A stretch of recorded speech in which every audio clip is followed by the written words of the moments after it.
speaking of the offseason, we are officially here. Football season is now over. So let's take a look at some players that the Patriots could cut going into this offseason. And we start with one player that I don't even know how he ended up back on the team, and that's Martellus Bennett. This was just a weird signing from the start. He spurned the Packers with the weird injury scandal where he said he was injured, and then he left and he said that he wasn't, and he dragged the Packers medical staff on the way out.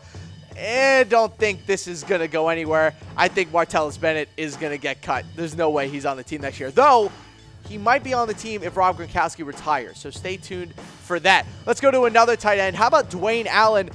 One of the biggest disappointments, I think, on the entire Patriots roster. He's a good blocker.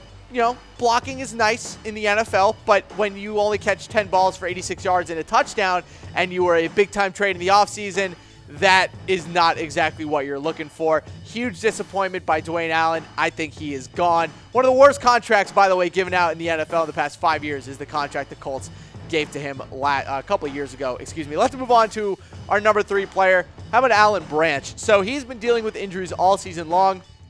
He was given a new contract to start the year, only 12 tackles on the year. He was inactive for the Super Bowl. Patriots have a lot of depth on the defensive line. He probably could have played in the Super Bowl. He was fully healthy, but at that point, it just wasn't there.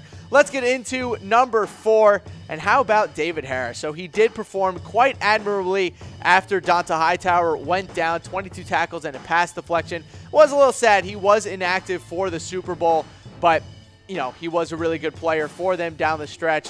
I think he got replaced by Landon Roberts, which I will never assume is ever a good decision to have him on the field for that long. But thanks for all your help, David Harris. I hope you find a new team next year. Keep it going with that namesake.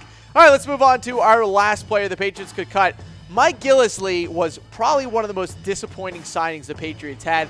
I really thought that he was going to end up being one of the best running backs on the entire team, and honestly, he just ended up being last on the depth chart. He got passed by Rex Burkhead and Dion Lewis and James White. He ended up 4th. It just never got going for him. He started off really hot in the beginning of the season with a ton of touchdowns, but as the season went on, injuries, players played better ahead of him, and he ended up inactive for the Super Bowl as well. So we want to know, who do you think the Patriots will cut? Give me a laughing face for Alan Branch, a wow face for David Harris, a thumbs up for Dwayne Allen, and a heart for Mike Gillislee. I'm throwing up a like. I think it's going to be Dwayne Allen. I think he's out of here. One of the biggest disappointments on the entire team. They're going to reshape a lot of the tight end crew on this team going into next year. So look out for the Hollister brother, and then look out for a couple more free agent signings that they'll bring in on the tight end spot.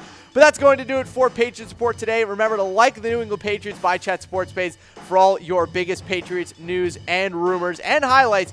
You stick with us through the offseason. I promise we'll put you guys in a better mood. Go like the puppy photo I just posted, because you know what? If you're sad about a Super Bowl, I think a puppy in a Patriots uniform will probably make you feel better. Go follow me at Sportscene on Twitter as well. But that's going to do it, and we'll see you guys next time.